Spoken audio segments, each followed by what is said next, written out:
FBI seized from the unprecedented raid at former President Trump's Mar-a-Lago home Monday, after the search warrant was unsealed yesterday. The warrant giving agents authority to seize more than 24 boxes of documents, which Donald Trump says were all already declassified. Alexandria Hoff is live in Washington with the latest. Alexandria, good morning. Good morning. What everyone is really anxious to learn in all of this is what exactly agents were sent in there to look for. Now, what this warrant shows us is what they walked away with. An affidavit would spell out that first part, probable cause, why prosecutors believe that evidence of a crime could have been found during Monday's unprecedented raid at Mar-a-Lago. Now, that has not been released, but this warrant and the property receipt has, which is rare on its own in a federal investigation. It shows that agents took 27 boxes, 11 of which contained classified documents, including 4 sets which were marked top secret.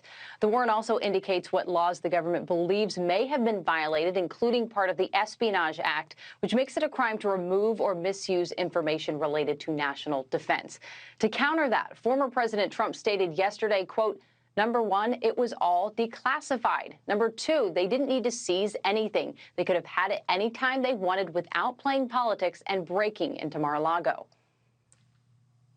He was confused as to why they were there. He had just seen them in June. They had said everything's fine, but could you put another lock on it? We'll be good. It's absurd. He declassified documents. He was coordinating with NARA.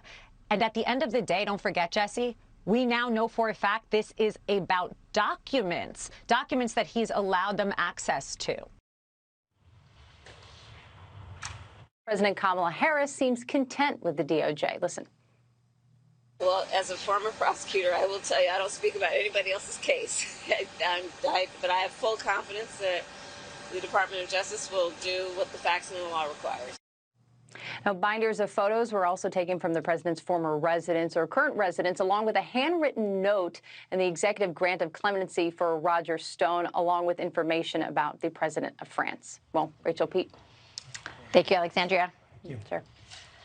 We broke it down on the wall, Will, the timeline of all this. This is not something that had been urgent until it was, and the question is why? And then when you look at the scope of what was done, and you look at all the other conservatives that have been treated that way, as if it was eminent and they had to be made an example of, 30 agents, 9 hours on the president's home, based on something that was well known and documents that were well known to be there and already secured.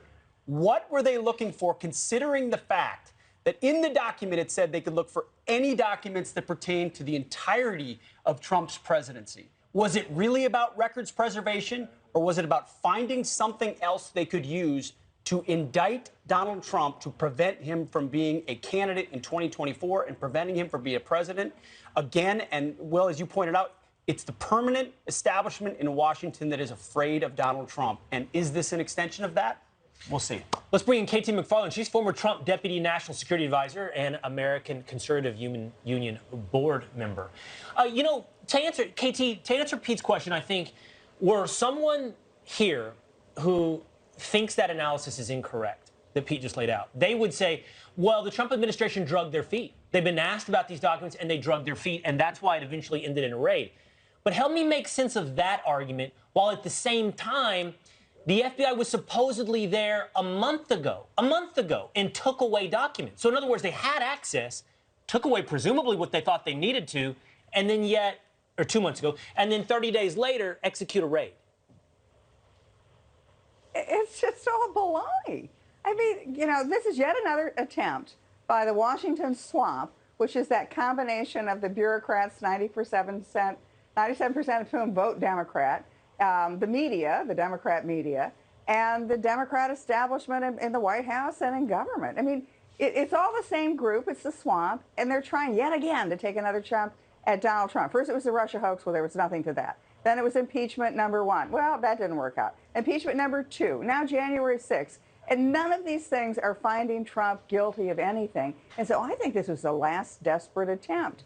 And the reason it's baloney is really for 3 reasons. Number 1, the President of the United States has the authority to declassify any document at any time during his presidency. Trump took those documents. He left the White House before his term was done, before inauguration. So therefore, any documents he's taken, he could declassify at the time. Now, if they're going to argue, well, he didn't fill out that right form. He should have filled out that form and signed it before January 20th. Really? You're going to do this over he didn't fill out the right form? And then the second part of it is, when I worked for President Trump, I was in the Oval Office with him every morning for those security briefings. He didn't read the stuff. In fact, the criticism in the media was that Donald Trump doesn't read the highly classified president's daily brief every day. No, he had it orally briefed to him. He didn't read the stuff. He didn't take it with him. So why do they think suddenly there are these documents relating to national security in his safe? And then finally, so I was really curious about this, guys. And I went back, because it all sounded very familiar, these articles of the last couple of days. So I went back and looked at the Russia investigation. Here's what I found. It was the same reporters in the Washington Post and the New York Times. Same byline, same opening sentences, according to anonymous sources familiar with the case, but who are not authorized to speak on the record, blah, blah, blah, blah, blah. Trump did this, Trump did that. These guys were so lazy, they didn't even bother to write new articles. They just took the old ones from 4 years ago, cut and pasted, and then put a new thing in. It is the same thing as the Russia hoax, and I think it'll be the same result. There's nothing there. Yeah, it does sound like an act of desperation, as you described. And you're right, it's deja vu. And, you know, we don't have to go back, as you did, to those headlines to see it. All just feels very familiar. And I think people aren't going to fall for it anymore, KT. Here's Bill Maher talking about just that and how this may actually backfire and have the opposite effect of what the deep state and the establishment wanted to see happen. He is the luckiest man in the world. His fortune was finally falling. DeSantis was beating him in the polls. You know who hates this more than anybody? DeSantis. Yeah. DeSantis, look, I had this in the bag, and now I got to run against President Martyr. And this is saving Trump politically, because now, of course, all the Republicans, what do? So, KT, DeSantis wasn't beating Trump in the polls. He's so overwhelmingly ahead of DeSantis, even still, amongst the base of the Republican Party. But it's true. Did Merrick Garland just seal a nomination for Donald Trump as people look around and say if they could do it to him, they could do it to us? You know, the thing about the Democrats and the permanent establishment, whether it's James Comey or Merrick Garland or all these guys, they're actually not that smart, because they don't sort of think ahead of the consequences of their actions. Whether it's the withdrawal from Afghanistan, whether it's the war on fossil fuels, they don't sort of see what the next step is. I don't think they foresaw the next step. And it's right, Donald Trump. I mean, I've not talked to him about this. You know, I'm close to him. I stay close to him. I talk to him. I have not talked to him since the raid. But I know that I think he, although he's made implications, I'm going to run in 24, I don't think he really made up his mind. What this is going to do is this is going to make up his mind, because the one thing he doesn't stand for is if somebody punches him, he punches them back. So I think what they've inadvertently done is A, create a popular martyr, and B, rallied Republicans of all persuasions who may not even like Donald Trump to vote for Donald Trump, and I think they've motivated Donald Trump to run again. You know, KT, I want to return to something you said that I think is fascinating and is worth highlighting. You know, it was a bipartisan consensus that the president does have the ultimate authority to declassify any document. You can go back to 2017, and law professors, legal and analysts on both sides had echoed that point. And you made the point, well, if there's some technicality about the form or whatever. The thing about that is, I want to make this clear. There's no one that approves declassification. It's not like he fills out a form and turns that over to some other authority. He is the authority. The president is the authority on what is declassified. So the form argument really doesn't even hold any water either. Yeah, I mean, even the formal argument and the fact that Donald Trump could take these documents with him. The question I would ask, are there duplicate documents in the National Archives? I mean, when I left government, you turn over everything to the National Archives. And you certainly turn over all classified information. But do we really think Donald Trump, guy who's great on details, do we really think that he was sort of going through the file cabinet and putting files in some cardboard box and in the middle of the night sneaking them out of the White House? That just doesn't make any sense. Use your common sense. So, you know, when a president declassifies documents, I mean, I was in there with President Reagan when he declassified documents to talk about the invasion of Grenada and that we were going to send troops there. It's a simple form where the president says, I declassify the following documents. And so if they're going to claim that President Trump somehow didn't write that little note to say I declassify those documents, that doesn't even hold up in a rule of law, in a rule of court, and it certainly doesn't hold up in the court of public opinion. All right. For sure.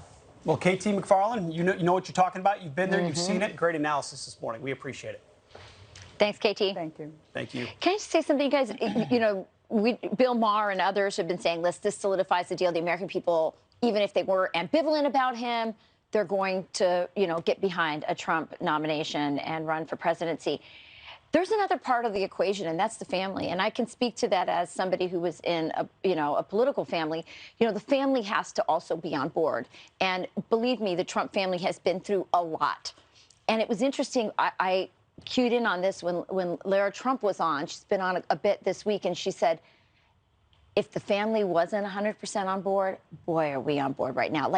It's not just that conservatives are behind him. Independents are incensed and worried about what this means and how it's changed our country in a way that, some of us wonder if we could ever go back to what we were before. But also the power of that family going, oh, boy, now we're really behind Dad doing this. Great point, because the Trump Organization just up the street from here is constantly under investigation by Letitia James and Alvin Bragg right now in New York. To the point about the political realities of this, I had a friend text me this when we talked about Trump support. He said, I was falling into the DeSantis camp before I thought it was better tactical move to be in the DeSantis camp. Well, it still may be, but that raid sealed it for me, Trump 2024. I think there are a lot of people that just say, well, if there's some alternative, maybe. But when you look at the results of the Trump presidency and then the reality of how they're coming after him, it causes people to close ranks. And within the family, as you pointed about, and within the base. So the numbers have shown that, too, by the way. And the polling out of CPAC, out of Turning Point USA and elsewhere, already had Trump far and above the competition. I've had emails like that, too, and many of them coming from Hispanics who have seen this in Latin America and are saying, wow, I never thought this would happen here. Well, the Biden administration is also saying today that Trump's Remain in Mexico policy is over. Migrants will now be allowed into the United States to wait for their court dates after the judge lifted rules requiring they stay south of the border previously. This as Arizona Governor Doug Ducey has issued an executive order that they begin to seal the gaps at the Yuma border. I believe they're using shipping containers topped with razor wire to begin to fill the gaps of the unfinished border wall. Yeah. Meanwhile, there are stacks and stacks of rusted wall that we could use, but the federal government says that Texas and Arizona aren't allowed to use it. So it's becoming more and more difficult for our Border Patrol agents to do their job, which we already know. We cover it here. Almost nowhere else does. And now you've got Arizona attempting to fill gaps in the wall that the federal government won't. Certainly not. Even though the administration has tacitly admitted they need to fill those gaps, and they won't say they are, but they need to. There's some photos of the types of quick ways you could fill in the holes of the wall. Well, we talked to one of the sheriffs down there who has talked about the reality of what they're facing on the border. Here's a reminder. The influx of people in these communities are draining what little support they get from the federal government, if any. And we have some counties who can't even stock their EMS personnel and their ambulances because they've used all their money transporting illegal aliens from their border to the hospitals in nearby counties. So it's an extreme situation on the border. Something has to be done. These sheriffs work 24 hours a day trying to sustain the protection of lives and properties in their communities, and they're just overwhelmed, and we just need relief. We talked about this a little bit earlier in Fox and Friends. Let's tie this border crisis into the news this week of the passing of what has been dubbed the Inflation Reduction Act, which hires 87,000 new IRS agents. I gave Pete the statistic, and literally during the commercial break, his mind was blown, and there are 19,000 Border Patrol agents, 19,000 people that work for Border Patrol. We are hiring 87,000 new IRS agents. That brings the total IRS agent employment to 170,000, which makes it bigger than Border Patrol, State Department, the Pentagon, and the FBI combined. You combine all of those entities and their total employment, and it is less than what will be the employment of the IRS. I think part of the problem, you guys, is that the way they name bills. I mean, so if you had the reason why this humongous, the biggest climate bill we've ever seen is under the Inflation Reduction Act. If you had put out a bill that said the IRS, Enforcement beefed up enforcement bill. Enforcement beef up. I mean, if you put these ideas to the American people Plus or gave them a choice, do you want this money to go to the IRS or to the Border Patrol? Do you want it to go to the IRS? Do you want more IRS agents or do you want more, armed security guards in your schools? I just feel there's so much, lying and duplicitousness going on, and it's because they don't name these bills what they are, and they're lies. If it were accurately named, it would be the IRS Audit Enforcement Enhancement plus Control the Climate Act. I was going to go with the Green New IRS deal. There you go. That's pretty good. That would have been accurate. You're right. I would have called it the American Poverty Act. Yeah. Maybe we should from now on. Maybe you guys can all send us your ideas of how we should rename this bill so it more accurately reflects what's really in it. It's a real disgrace. That is a great idea. The email is friends@foxnews.com. What should the Inflation Reduction Act really be called? And if we don't get time to do it today, maybe we can read some of those emails tomorrow. All right. We turn now to a few additional headlines. We're going to start with the Fox News alert. Author Salman Rushdie is fighting for his life after being stabbed in the neck and abdomen yesterday while giving a lecture in Western New York. His agent says he is on a ventilator. He's had his liver punctured and will likely lose an eye. Rushdie has had his life threatened for decades by Iran for his writing seen as offensive by some Islamists.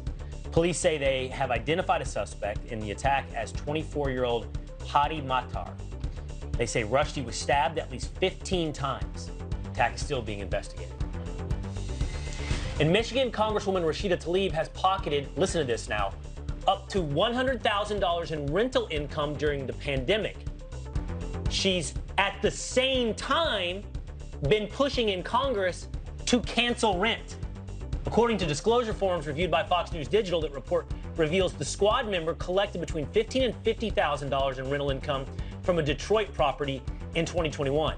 And then she reported the same rental income for 2020 last August, meaning she made between $30,000 and $100,000 from rent payments during the pandemic, while saying we need to cancel rent. Wait, so she's a landlord collecting rent checks while saying we need to cancel rent. It's rich. That's like Inflation Reduction Act rich. Yeah. All right, calling all conservatives, this is your chance to swipe right on your True Match on the new dating app. The Right Stuff was created by Kaylee McEnany's sister, Ryan, and is expected to launch next week. Earlier, we asked you what you think about the project. Here are your thoughts. Elaine writes, I'm so happy about the new dating site. I know several young, beautiful 30-year-olds who are conservative and are devoted to their churches and the Lord, and this site will allow them to meet others who think like they do. Yes! Amanda says, it's so refreshing to see something like this. Families are losing traditional values because everyone is so woke. This is how society thrives and what our country was built upon. I hope it takes off. Yeah, and those are your headlines. I hope it takes off, too. I do, too. By the way, when you apply for the app, it's by invitation only, so you can enter your information, and they'll decide whether you can actually be part of the app. So there's some filtering going on and making sure liberals don't get on the side, I guess. Fox News alert. The unsealed warrant in the Mar-a-Lago FBI raid reveals former President Trump is under investigation for potential obstruction of justice and Espionage Act violations. This, as we're learning more about what was seized, including 27 boxes containing some classified records, but Trump says they were all declassified. Former Florida Attorney General Pam Bondi joins us now to react. Pam, so you're the perfect person to talk about this. What are your thoughts on this raid? Rachel, it's unbelievable what they did. And, the Espionage Act, really, they put that in there because it's so salacious. You know what that means? The intent for information to be used against the United States or for the benefit of a foreign nation. Really?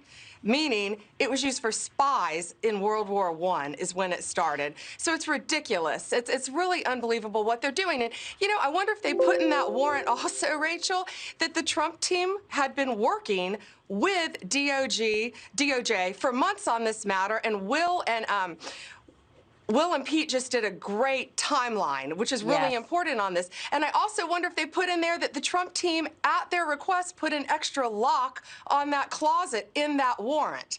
Pretty interesting, isn't it? Yeah, they told him to put a lock and then they tore down the door that they told him to put the lock on. It's all very, very crazy. And so my question to you is, why is this happening? What are they after? Is this about making sure that Donald Trump is not the nominee? And is that going to work?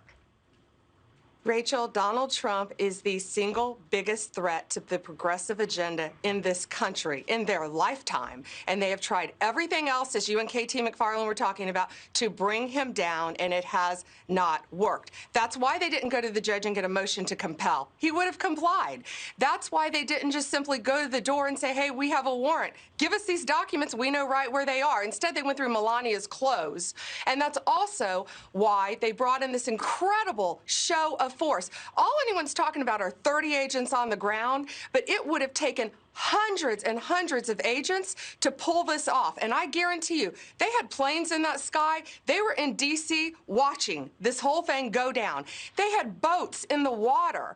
What did they think, that a gardener was going to come in a scuba suit and grab these documents? Seriously, a groundskeeper, and jump in the water and try to swim off with these documents? What they did backfired. They thought that people were going to think Donald Trump was a spy and they're raiding Mar-a-Lago, but the American people saw through it, and it didn't work, and it's not going to work.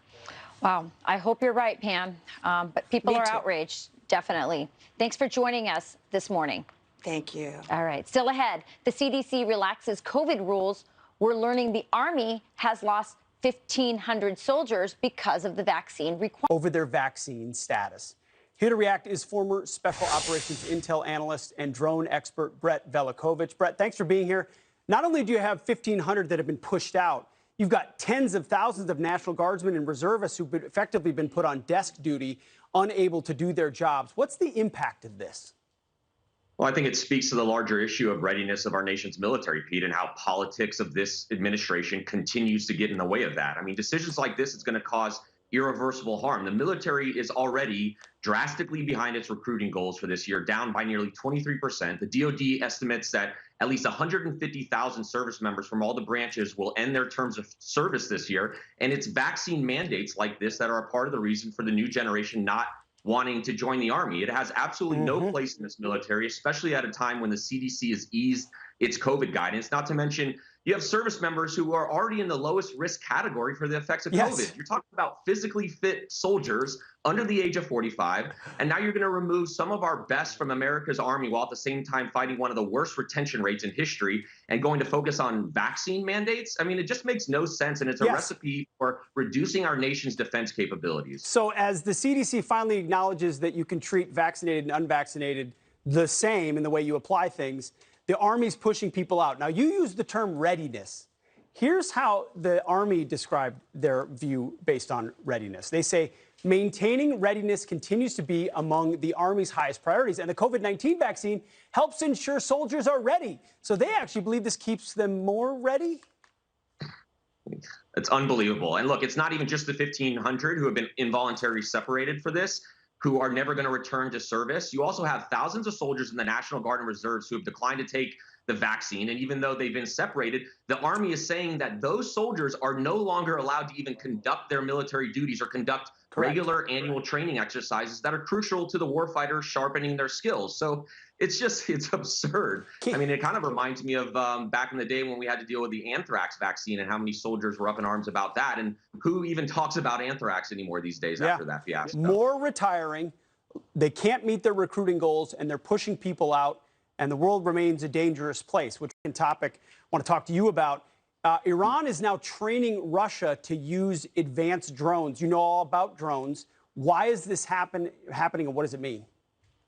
Well, no one should be shocked by this. I think Russia's going to work with any country that has an interest in opposing us, and that includes China, too. It's also, I think, meant to send a message to the U.S. So we're going to see a lot of new alliances that are starting to form with these non-NATO countries banding together with Russia. I mean, There is a drone war, Pete, that is taking place on the front lines of Ukraine right now. Most people have absolutely no idea how wild it is there. And the U.S. government is playing catch up on the reality of what's happening because of a lack of eyes and ears at the tactical level. The U.S. government has to be paying attention to this very closely to not repeat history because it's going to affect them over the long term. There's so many different types of drones that are being employed in battle on the front lines, right? But the truth is both sides of the war, Ukraine and Russia, they're running out.